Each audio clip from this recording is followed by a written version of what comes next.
Today I want to try and connect some dots. It's a phrase I use a lot when we try to see God's hand working in our lives and in the lives of others. And I share that with the people with whom I meet, trying to see the incidences that are happening aren't coincidences, but they are God working, and try to see what he has in that. We're going to be looking at the Gospel of Luke. If you have a Bible, want to follow along, we'll get there. We'll get there in a little while. But I wanted to mention, yesterday I had the privilege of being part of a memorial service for a founding board member of Stauros Ministries and a longtime mentor of mine. His name was John Burghauser. Some of you know him, some of you have met him. He's been here on quite a number of occasions to join with us. But he passed away 3 weeks ago or so. And he was a board member for 27 years up until the end. That was one of the last things that he wasn't able to participate in because of the sickness in his body. But his family shared. I was able to open and say a few words about John and mention how much he mattered to me and how much I mattered to him by his admission. But his family, most of his family got up. His 3 daughters and one of his grandsons got up and read some a quip from each of the grandchildren. He has 12 grandchildren. And then his son, John Jr., got up and shared a message. And I couldn't help but think, as I was thinking about today, sitting there, how much it was reflective of what we're thinking about today. Because what his in-laws, a couple of his in-laws that got up and spoke, and his children, they really spoke about how much they knew they mattered to him. Now, it's not a surprise to think a son or a daughter might really believe that they matter to their parents. But I can tell you, not just the circle of people I meet with, but all over, there are people who really don't know that. And there are people who sort of offer that sense to somebody without letting them know they have something to pay back for it. So unconditional love is really what we call it, where we love others and love each other without expecting anything in return.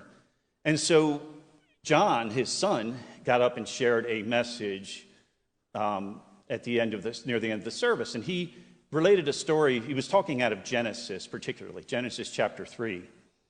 And for those, if you remember that story, it's a very familiar story of Adam and Eve, but you might not know all the details unless you read through there and have read through there. But in chapter 3, the 2 verses 9 and verse 11, stuck out to me.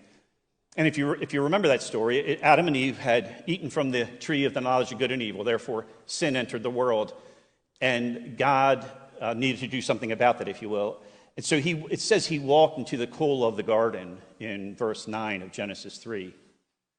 And he says, "Where are you?" to Adam and Eve. Now, if you believe as I do, that God is all-knowing, then he knew where they were. He didn't need to figure out where they were. So I always wondered, what was he actually asking that for? Because he knew where they were. And a few things have come up over the years that I've thought about. But John Jr. yesterday said that he wanted them to know they weren't where they were supposed to be, and he was aware of that. And when I was talking to a couple of fellows after the service, they had a meal, and a couple of guys I've met with over the years and that sort of thing were there, and we were talking. And I said, did you pay attention to that? Because they had asked me my thoughts. And I said, what he wants to say to you through the life of John Burghauser and the message given by John Burghauser Jr. is that you're not where God wants you to be. And that's not a message of rebuke and harm and chastisement. It's an acknowledgement that God has something better, something different planned for you, planned for me, planned for all of us. Often when we find ourselves in a place where we're not quite where God wants us to be. So he's not searching us out to try to whack us or to give us the whip to get us back in line, although some desperate things may happen at times. He really just wants us to know that he's aware that we're not in the place where he wants us to be, the place where he designed us to be. And then in verse 11 is when he says to Adam and Eve, he says to them, who told you that we were naked? Of course, they were told they were naked. That's why they were hiding. And he says 2 things. Who told you that? And then he asks, did you in fact eat from the tree of the knowledge of good and evil, of which I commanded you not to? And again, yesterday I thought it was a great perspective where John said that he was saying, you're hearing voices other than mine. You're not listening to me. I want you to listen to me. For your benefit, it is to listen to me and to be able to distinguish. And Pastor Dave here at White Marsh Baptist Church has mentioned a few times, even recently, in fact, last week, he gave out some cards that talked about how to hear from God, how to know that you're hearing from God. And I would share that with people quite a lot. We need to know that we're hearing from God, not from the evil one, not from the condemner, not from the accuser of the brethren. But he was saying that to him because God says, I'm speaking to you. I'm not withholding my voice because you've made some wrong decisions. I'm still talking to you. And then when he asked if they ate from that tree, it was really, John said yesterday, really what it was you're saying to God, I don't trust you. I don't trust that you know what's best for me. I don't trust that you know what's good for me. I don't trust that you want me to do well, maybe, because I've done so many things wrong. Why would the God of the heavens want anything good for me? So I'm just going to try to work it out myself. And I just really appreciated that perspective because I suppose I've thought of it somewhat in that way, but it's often we think of it's rebuke, it's chastisement, it's where are you, what are you doing, Fast forward to today, we're thinking about how do we reach out to others, who matters to us, and how do we treat them. Have a few slides up here in thinking about some messages past here when our group was able to be here. In June of 2022, we looked at Psalm 139, and the title of the message was Rooted and Grounded in Love. Now that's part of Ephesians 3:17, which came in August. But in that Psalm 139, if you recall, David says in verses 23, 24, search me, know my heart. He's talking to God. See if there's any offensive way in me. Lead me in the way everlasting. In other words, he wanted to know what needed to change. He wanted to hear God. He didn't want to hide from God like Adam and Eve did. He wanted to hear from him. But before he did that, he spent 22 verses extolling the reality, the truth of God's love for him. His omniscience, his omnipresence, his omnipotence. So he was doing that. We want to encourage each other to know those things. Because I was talking to a guy just the other day who was involved with 12-step recovery. And the fourth step is to make a searching and fearless moral inventory of yourselves. And way too many people I meet with who are involved in the 12-step program, they get to the fourth step in like less than a week. I'm like, stop. Before you start to say, man, I got to find out what I'm like, I was horrified. So I want to try to help them know how much the Lord loves them and demonstrate that over some time so they can then be prepared to say, okay, let me see what I'm like, and I'll be ready for some change. And then in August, as I mentioned, we had a message entitled, We Matter to Each Other, and it really was learning how to express healthy love for each other. And again, that came out of Ephesians, the whole book of Ephesians we hopscotched through, but particularly in 3:17 is knowing the love of the Lord and then knowing love for each other. Then, in April of 23, April last year, we looked at a message entitled Ambassadors for Christ. Again, trying to connect some of these dots. There's a reason these messages, they're not just one-offs. They're continuums of a process that I'm working on being better at as days pass, but also want to help others to do that. And that message was about helping people regardless of their situation, even if they get it wrong. That we sang, your love never fails. I make mistakes. You have new mercies for me every day. Your love never fails, right? So each morning is a new start, is a new day. I just love that the Lord made a day not longer. When I was getting off of drugs and I stopped for good, I told my wife, it was like the first 18 months was like one long day. Because I no longer had the thing to numb me. I no longer had the thing to kill my senses or to black out, which I did daily, to forget about everything. I no longer had that. So it was hard. It's hard for people. You don't have to be on drugs for it to be hard, but that makes it hard when you no longer have that thing to hide behind. I no longer had my tree to hide behind. And I had to face life. And I was grateful that some people extended themselves and let me know they didn't say I matter to them, but essentially their lives demonstrated that. And that's what an ambassador for Christ is. And then today, we're looking at who matters to you. And I put in the subheading, do they know that? Shouldn't really have to tell it, although I say it to people. It's not humorous. It's sometimes done in a bit of humor, just to lighten the magnitude of things. But really, people should know that. What I liked about John, when I heard about John Ziegenfuss yesterday, heard others talking about him, was that everybody felt welcome around him. I saw I don't know if my wife and I'll admit that we like to watch true crime shows. And when we watched the funeral service or something, everybody loved him. Not a single person hated him. I can't believe anybody would, Now, murder happens randomly often. But I saw somebody said, when I died, please don't say everybody loved me, because they didn't. Right? So, we rub people the wrong way sometimes. And not everybody's going to love us. And not everybody is going to be fond of what we do.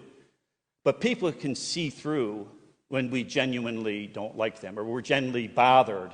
We're bothered by trying to help them. We're bothered by what they're coming to us with.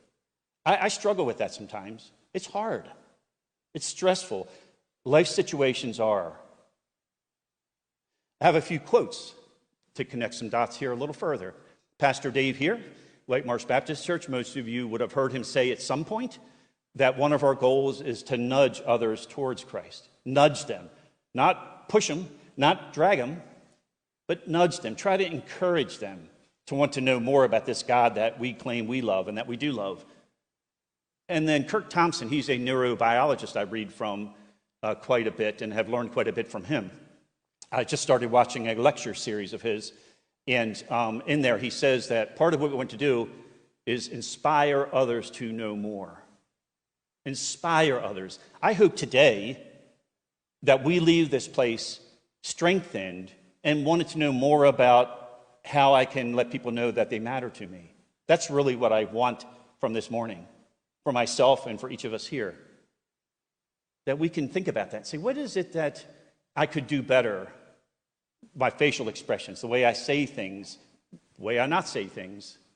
I was speaking at a church a couple of years ago.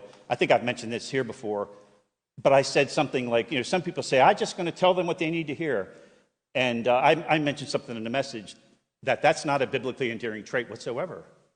And so my friend and I went to get pizza after church, and wouldn't you know, the same lady happened to be in that same shop. She came barreling over. I don't agree with you. You don't have to. But John 8:32, 8:33, you shall know the truth shall set you free. That's one of the most misused verses in the Bible. People say, I'm just going to tell them the truth. I said, well, actually, that's the truth of the saving grace of the gospel. Is what that truth is. It's not you just telling somebody what they need to hear or what you think they need to hear. And that's not to say we don't have to tell people some things in rebuke and all that. I get that, but that's often couched, and people leave despondent and dejected and like a failure, feeling like a failure. So we want to inspire people to want to know more about this God we claim loves them so much. And Tom Eakins, my Irish friend, I've mentioned him quite a bit. He's my spiritual father, and he used to get off the plane from Ireland when he came here a number of times per year. We would be walking from the airport, how was your flight, all this and that. Before we even got to the car, he would say, remember, John, it's about people. It's about people. It's about people. Helping them, focusing on them, doing for them what they need done for them. And then the aforementioned John Ziegenfuss, he said, I recorded a video for him before I went to Ireland this past December. And he was not well, but he wanted to record a video to share with our friends in Ireland. And one of the things he said on that video, he was talking to Tom Eakins specifically. And he said, Tom, I've been with Stauros 27 years, and I'm still not quite sure what you all do. Right? But he said, but I see the effect of it. I see the effect of it. I was talking to a guy yesterday again, and none of you would know who it is, so I can spill the beans, but he and his wife were receiving marriage counseling from John Ziegenfuss and his wife Peg.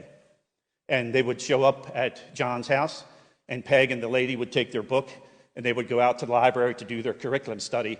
And as soon as the door closed, John would order a pizza, and they'd sit and watch an Oriole game. And he said, you just need to rest, brother. Now, not every single time. The point being, we don't always have to try to make all this substantive change and have all these grandiose plans in mind. Sometimes it's just being with people and having them know that we really want to be with them. And then the last quote I have is from a poet, Maya Angelou, and I really appreciated what she said. I've not read anything from her. I just came across this in some research, but I've learned, she says, that people will forget what you said, people will forget what you did, but they will never forget how you made them feel. Now, people will remember what you said, what you did. I get all that. That's not the point. The point is that more of what they're going to leave with is, how did I make them feel? Did I make them feel inspired to want to know more about this God that I told them and loves me? Or are they now cowering in fear and in shame because all of their ills are now before them and all that they've done has been pointed out to them? They won't. They won't. I have been told over the years, or suggested anyway, that you shouldn't go by your feelings. You need to just follow in obedience to the Lord. And I'll never argue that. I'm not going to argue with somebody on that. But I think it needs to be unpacked a little bit and opened up a bit and elaborated on some. That feelings are there and they're real. What do we do with them? Too many people I meet with have been told or think they've been told that they just need to ignore their feelings and do what's right according to the Lord. That's law-abiding. That's tantamount to legalism. That's just going through the motions of trying to do everything right, which none of us can do, ever. So it's a never-ending quest for something that we're incapable of accomplishing. But what we can do is know a deep love of the one who can help us, the one who wants to help us, the one who is trying to speak to us as we're hiding behind the tree because we're naked, because we know that we've done wrong. And he's not searching for us to whip us. He's searching for us to offer us a way out, a solution, offer us encouragement. And I'm far from it, but my goal is to do that for others, to be a reflection of that. When I was thinking about John, again, I was thinking about, John, some of you know him, he would have called himself a simple man. He did. One of his children mentioned that. And I can relate to that. And I've talked to John over the years, he would say to the effect of, I'm just a man trying to help others get to know the man that can actually help them. Not telling them everything and reading them the riot act and going through all that they've done wrong, all they need to do. So let's take a look at Luke 15. We'll read through and then take a look at a few things in there. So the tax collector, this is Jesus speaking. Tax collectors and sinners were all drawing near to him. And the Pharisees and scribes grumbled, the leadership, the religious leaders grumbled, saying, this man receives sinners and eats with them. So he told them this parable. What man of you, having 100 sheep, if he lost one of them, does not leave the 99 in the open country and go after the one who was lost until he finds it? And when he has found it, he lays it on his shoulders, rejoicing. And when he comes home, he calls together his friends and his neighbors, saying to them, rejoice with me, I have found my sheep who was lost. Just so, Jesus goes on to say, I tell you, there will be more joy in heaven over one sinner who repents than over 99 righteous persons who need no repentance. So let's break down those verses for a few moments. Collectors and sinners were all drawing near to hear him. Why was that? Yeah, he was Jesus, but Jesus wasn't such a impressive figure to a lot of people. He was just a guy, especially to the religious people. But I think about that. Am I, and I'm not asking because I don't want to hear the answer, but am I somebody people want to be around? Are you somebody people want to be around? John Ziegenfuss was somebody people wanted to be around. Not always. He had his faults, he had his ways. But he was somebody that attracted people.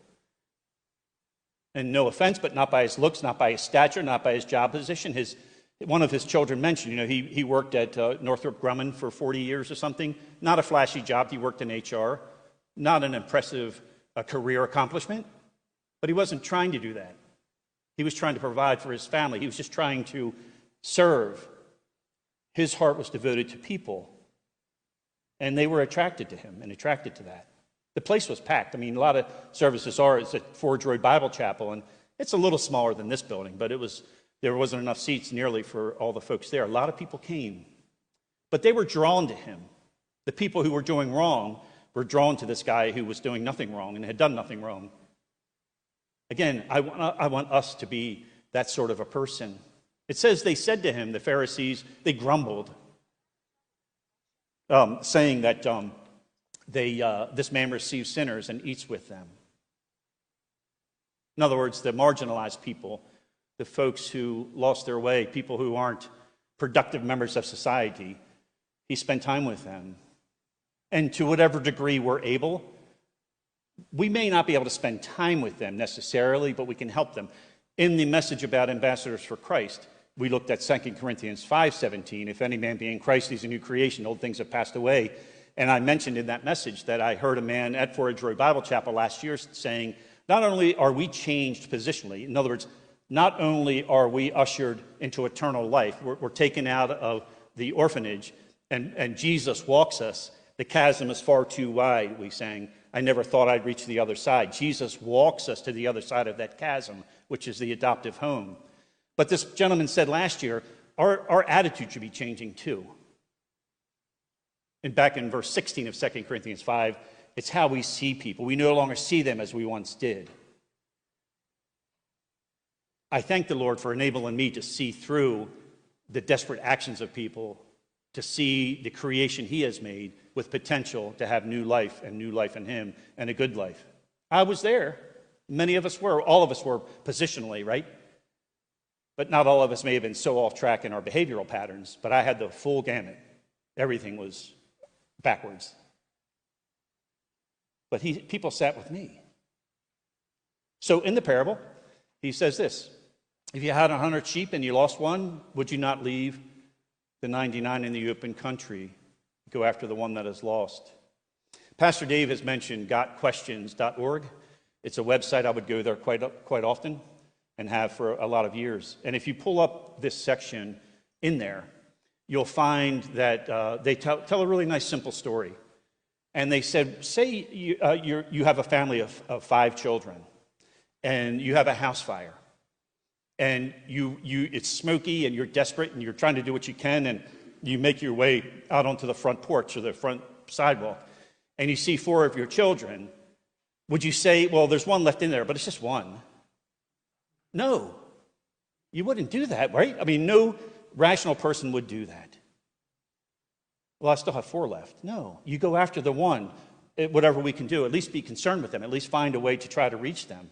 I just thought that's a great picture of that. So every single person around us has value in the eyes of God, and hopefully in our eyes as well. And they would search until they found the one. I know I've talked about my own life, my mother praying for me for some 20 years at least, but earnestly for 20 because of the drug addiction I was embroiled in. And I've mentioned before here and elsewhere, would I not give up after 5 or 6 or 8 or 10 or 12? I don't know. I'd like to think I wouldn't, but I don't know. You never quite know till you're there. So part of today is preparing us for when we're there, when we're with the one who is struggling. Instead of trying to drum up all the energy and strength then to try to be helpful to them, maybe we can be preparing so when that opportunity arises, they come across our path. We notice somebody's missing. We can do more things based in the action of the Lord to reach out to them. And then when he found it, he lays it on his shoulders, rejoicing. It doesn't say he spent the time going back, dragging him, telling him how much he screwed up, how much he got wrong, how much God's going to be disappointed, how much I'm disappointed. I know it's hard when people, especially close to us, make poor decisions, make terrible decisions, make disastrous decisions.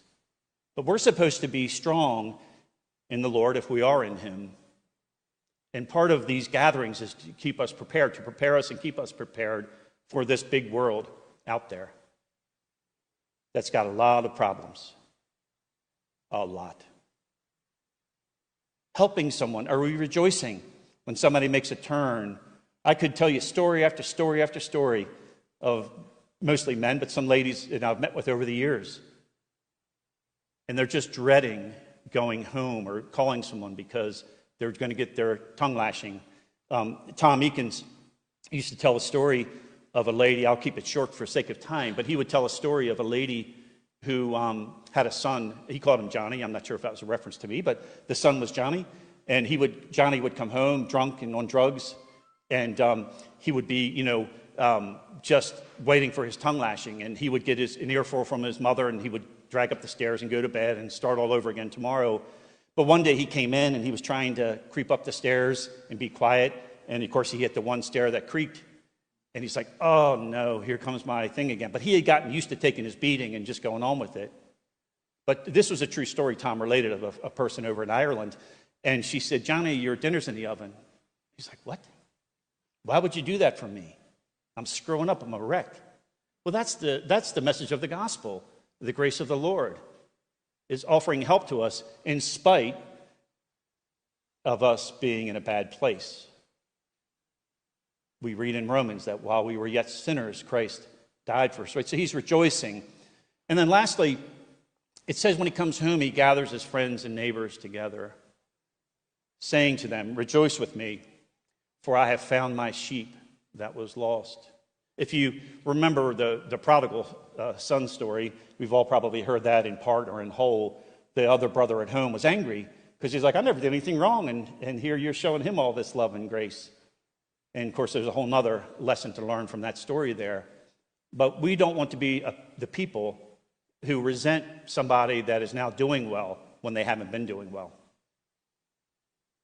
We should be rejoicing with each other when one who has strayed returns, not be planning our whipping and our beating. Again, I know it's hard. I know it's difficult. But we can learn these things as we practice them, as we think of them. My desire is to inspire us to leave here today in this 35 minutes that I'm talking, 35 minutes that we're here. That's not going to change us. But if we go home, if we leave here and commune, talk with the one who can, and say, Lord, I want you to help me to not have a bitter heart. I want you to help me to see people the way you do. He'll do that for you. He will help. He will help. And then he finishes with, just so I tell you, there will be more joy in heaven over one sinner who repents than over 99 righteous persons who need no repentance. So I want us to think about who matters to you. One person, 6, whatever it might be.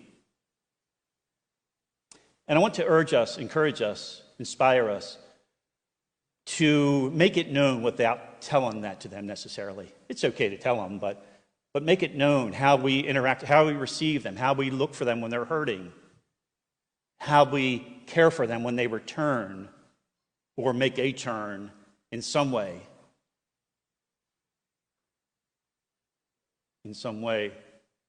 I told a story before. I'm going to ask the musicians to come up. A few of you are coming up for a song of reflection. But I told the story a while back of a young man who I meet with and have met with for a while. And he was 16 a year or so ago, and he tried to hang himself. His mother walked into his bedroom, and he had his head in a noose and had a rope hanging. But she called him, thankfully, before that happened. That was November of 22. I started meeting with him shortly thereafter. And we met for about 6 times. We met about 6 times over a 2-month period. And I remember this quite well because he matters to me and did then and still does. I still communicate with him. But he said to me, I don't do anything right. I don't do anything right. Nothing I do is good and right. And he said that